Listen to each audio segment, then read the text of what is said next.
Bonjour, bienvenue dans mon premier petit vidéo sur le zéro déchet qui s'intitule Commencer à commencer le zéro déchet. Dans le fond, c'est que le zéro déchet devient de plus en plus populaire, et ce qui est une très bonne chose. Par contre, pour le commun des mortels qui connaît plus ou moins ça, ça peut être beaucoup pour débuter de voir, on voit de plus en plus des super beaux des discours, des conférences de gens qui vont vous montrer leurs déchets de l'année dans un beau petit pot maçon, et puis c'est très trendy et tout. Mais dans le day-to-day, on peut se dire comment est-ce que nous, avec une famille ou même un individu seul, on peut arriver avec juste un petit pot de zéro déchet, de peu de déchets, trucs comme ça. J'y suis pas encore arrivée. Ma façon de voir les choses, c'est plus... Il y a certaines personnes qui vont se garocher 100% dans le projet. Moi, je suis plus pour y aller un petit peu à la fois pour avoir des nouvelles bonnes habitudes, des bonnes habitudes, les intégrer totalement, puis éviter de se retrouver en thérapie parce qu'on n'arrive pas et puis qu'on se met trop de pression sur les épaules. Donc, avec ces vidéos-là, je vais dire quelques petits trucs, à peu près 4, qui peuvent vous aider à débuter le zéro déchet. Je vous avertis, si vous connaissez déjà ça, probablement que les trucs, vous les connaissez déjà, vous pouvez skipper la vidéo ou juste continuer pour rire de moi et de mon stress devant la caméra. Donc, je parlerai pas vraiment de la cuisine à part pour mon premier point parce que c'est souvent l'endroit avec la salle de bain où est-ce qu'on fait le plus de déchets, donc ça va sûrement être une vidéo en soi. Mais mon premier point pour le zéro déchet, c'est le compost. Donc, si vous faites partie des chanceux qui ont le compost de la ville, ça se peut que vous n'ayez pas encore commencé, c'est pas grave, je vous garocherai pas de première pierre, faut tout commencer quelque part. L'hiver ou l'automne, c'est une très bonne période pour commencer parce qu'on s'évite toutes les odeurs, les petites mouches à fruits, l'adaptation. C'est déjà froid, ça se conserve bien dehors. Quoique ces temps-ci, c'est quand même assez chaud, là, mais habituellement, ce temps-ci de l'année, c'est déjà froid, ça se conserve bien, il y a moins de problème. Mon truc numéro 1, si vous avez le compost de la ville, c'est, même si vous faites le compost à la maison et que vous ne voulez pas tout le temps sortir à chaque fois que vous faites des déchets, ça à l'extérieur, c'est de conserver le bac au congélateur. Ça évite beaucoup les mouches à fruits, les odeurs. Donc c'est ça. Le bac ici, il est toujours au congélateur. Je le sors au moment de cuisiner, donc pour mettre mes déchets alimentaires dedans. Ou après les repas. Sinon, je le sors peut-être un petit 20-30 minutes avant de le mettre dans mon bac extérieur pour qu'il dégèle et qu'il défige dans le fond. Donc, le compost, c'est vraiment un must. C'est vraiment, ça réduit la poubelle de moitié facilement, si c'est pas plus. Si vous n'avez pas le compost de la ville, malheureusement, bon, ça veut dire que vous ne pouvez pas composter tout ce qui est viande. Il y a d'autres aussi restrictions parce que ça, c'est un des gros avantages du compost de la ville. Vous pouvez faire votre compost à la maison. Je ne vous expliquerai pas comment faire, j'en ai jamais réellement fait moi-même. Mais il y a beaucoup soit des arrondissements à Montréal ou certaines villes ou villages qui ont des composts communautaires. Malheureusement, souvent l'hiver c'est arrêté, donc avec la neige c'est plus difficile. Mais c'est quelque chose que vous pouvez investiguer. Si vous faites partie des malchanceux qui habitaient à Montréal, qui avaient un service de compost de la ville, mais qui est dans un gros bâtiment de plus de 6, 7, je ne me souviens plus, appartements qui font qu'ils n'ont pas encore là, les bacs de la ville, il y a, comme je vous dis, les arrondissements qui offrent le compost communautaire. C'est souvent, là, allez voir là, les trucs, comme si à Verdun, c'est la maison de l'environnement de Verdun qui l'offre. Quand il y a des trucs comme ça là, d'environnement, c'est souvent eux qui l'offrent. Sinon, faites des appels sur les réseaux sociaux, allez questionner vos voisins, peut-être qu'il y a quelqu'un qui va accepter que vous déposiez le compost dans leur bac à compost, ce qui serait vraiment comme beaucoup plus facile. Donc, c'est des petites idées comme ça.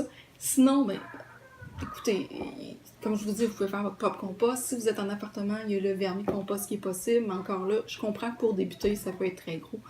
Faites vos recherches, vous allez voir comment ça fonctionne. Il y a beaucoup aussi des conférences sur ces sujets-là, surtout sur le vermicompost, qui est quand même un sujet assez important pour ceux qui n'ont pas de terrain pour faire le compost. Donc, le truc numéro 1, le compost. Vraiment très important. Truc numéro 2, il y a encore tellement de monde qui oublie, mais la bouteille d'eau. On peut se remplir de l'eau vraiment, vraiment, vraiment partout maintenant. Là. C'est juste arrivé peut-être, ça m'est arrivé peut-être dans les dernières années, 1 ou 2 fois que je me suis retrouvée dans une station-service qui n'avait pas d'eau potable ou que les robinets étaient juste de l'eau chaude, que j'ai dû acheter une bouteille d'eau parce qu'on était sur la route. Mais la plupart du temps, partout, on peut remplir une bouteille d'eau. Vous avez sûrement, là, il y a plusieurs formats de bouteilles d'eau. Vous en avez sûrement à la maison. Écoutez, c'est sûr que c'est super beau, la belle petite bouteille en inox, il y en a même en verre. On est plus habitué d'avoir l'équivalent plastique. On s'entend que c'est quand même mieux que la petite bouteille de plastique cheapette de la machine à 2 piastres, à 3 piastres, qui va aux poubelles, puis que souvent le plastique est encore trop mince pour être réutilisé, puis même s'il est épais, c'est pas recommandé de le réutiliser parce que c'est pas un plastique qui est fait pour être réutilisé. Contrairement à des bouteilles de plastique du marché qui sont faites pour ça. Donc, c'est ça. Vous y allez si vous êtes capable, s'il vous plaît. Moi, j'ai toujours ma bouteille dans mon sac à dos. Je me promène avec un sac à dos ou une sacoche. D'un sac à main, pardon. J'ai tout le temps ma bouteille d'eau. Ça permet de boire de l'eau, bien entendu, mais aussi quand les enfants ils ont les mains sales, de nettoyer les mains ou de quoi que ce soit. C'est toujours très, très pratique de l'avoir. J'ai toujours ma bouteille d'eau sur moi. Donc, bouteille d'eau, point. Point 3, qui est dans la suite logique de la bouteille d'eau. La tasse à café réutilisable. C'est épouvantable. Je travaille dans une université. C'est épouvantable le nombre de tasses jetées à chaque jour à l'université, dans les cafés étudiants. C'est terrible. C'est tellement facile de traîner. OK, souvent, c'est une question d'espace. Je peux comprendre une journée qu'on oublie. Encore là, comme je vous dis, moi, je vais prendre avec mon sac à dos pour avoir tous mes outils à portée de la main. À cette heure, il y en a partout. Je suis sûre que même vous demandez à vos amis, on a tout le temps 2-3 qui traînent de trop dans les trucs comme Renaissance, les ventes de garage. Si vous en avez pas, un pot maçon, un bon vieux pot maçon fait la job. C'est même quand même, c'est à la mode d'utiliser son pot maçon. Petit truc ici. Ceci est un bas de laine que ma grand-mère m'a tricoté et dont la base du pied était brisée. Je l'ai coupé. J'ai mis un fil ici pour éviter qu'il se défasse. Et ça me fait mon petit bonnet à pot maçon, parce qu'on s'entend que du café direct dans le pot maçon, c'est chaud pour les mains. OK. Il y a une espèce de... C'est trendy d'avoir sa petite tasse à café, de café indépendant du coin, de la boire. Il y a comme une image véhiculée par le cinéma, par la publicité. C'est vraiment, vraiment in. C'est ça. Fait que je peux comprendre si vous avez envie de la belle tasse. Mais il y en a tellement des belles sur le marché qu'on peut acheter. On n'est pas obligé d'avoir la tasse Contigo version Costco, là. Pas obligé d'avoir celle-là. Il y a des très belles tasses sur le marché. J'aime beaucoup ma Keep Cup aussi pour le format, parce que ça m'évite de boire trop de café, mais écoutez, je m'en sers plusieurs fois par jour, donc c'est pas nécessairement plus rentable au niveau monétaire. Mais s'il vous faut absolument une belle petite tasse, allez-y, achetez-la. C'est sûr que l'idéal, c'est de faire avec ce qu'on a à la maison. Un pot maçon, une vieille tasse. Vous pouvez même amener une tasse normale au bureau. Là. Si vous la laissez dans votre tiroir, vous la rincez. Vous n'êtes pas obligé d'avoir une tasse qui se referme. Ça peut être une tasse normale, comme à la maison. Mais si vous avez besoin de la petite tasse à la mode, allez-y. Si ça peut vous éviter de jeter des tasses et des tasses de papier en carton, ciré ou whatever, allez-y, payez-vous le luxe, mais utilisez-la. Donc, et le dernier petit point, qui est un point de base, mais qui est un point qui prend du temps. Réparer ses vêtements. C'est nono, mais c'est souvent, écoutez les bas, le nombre de fois que j'ai sauvé des bas de mon conjoint parce que quand il y a un trou, il est porté à les déchirer complètement pour pas avoir à les remettre, parce que sinon ça finit dans son bac à bas, il se retrouve avec des bugs. C'est pas agréable.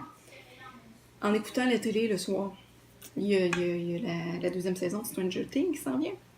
En écoutant la télé, sortez un petit peu de fil, puis réparez vos bas. Ça prend pas de temps. C'est pas nécessaire d'être beau, c'est dans le fond des souliers, on s'en fout. Ça peut permettre d'éviter d'acheter des bas dans la prochaine année. Il y a des façons de réparer, il y a des vidéos YouTube. qui fait que c'est plus résistant, parce qu'on s'entend que si on fait juste réparer le trou, des fois ça va se briser direct à côté. Donc c'est pour ça qu'il y a plusieurs façons comme celle-ci de mieux réparer pour que ça brise moins. Donc, juste prolonger la vie de vos vêtements. Une paire de jeans ici. Je fais partie de l'équipe des grosses cuisses, donc mes cuisses frottent ensemble et je me retrouve souvent avec des trous sur les cuisses. C'est pas les trous full fashion sur les genoux, non, les gros trous sur les cuisses qui fait que tu peux plus mettre tes jeans. Donc, quand que je commence à avoir des traces de trous, je mets c'est un truc autocollant qui a décollé, mais c'est pour ça que je rajoute de la couture par-dessus. Puis ça me permet d'étirer la vie de mes jeans préférés et puis de ne pas avoir besoin de les remplacer. De l'autre côté, écoutez, on s'entend que ça paraît un peu... Je suis pas super bonne pour camoufler les trous et tout, mais même si ça paraît, c'est dans l'entrejambe. Écoutez, si quelqu'un va sniffer là, il n'y a pas d'affaire là. Donc, ça permet, comme je disais, d'étirer la vie de vos jeans, de vos pantalons ou de tout ce que vous possédez, surtout quand on aime vraiment un morceau de vêtement. Bon, au coup des bas, on n'est pas nécessairement en amour avec des bas, mais ces jeans-là que j'adore profondément. Les étirer ou en acheter une nouvelle paire, non seulement c'est bien pour le budget, mais c'est bien pour l'environnement. Donc, c'est 4 petits trucs comme ça, vraiment de base. Donc, probablement, il y a des bonnes chances que vous n'ayez pas vraiment appris quoi que ce soit, mais c'est ce qu'on appelle un pas dans la bonne direction. Donc, pour mon premier vidéo, je voulais vraiment commencer par la base. Puis ensuite, écoutez, si vous aimez ça, je vais poursuivre avec d'autres petites vidéos. Puis en attendant, si vous voulez visiter mon blog pour avoir plus d'informations, gênez-vous pas. Donc, au revoir!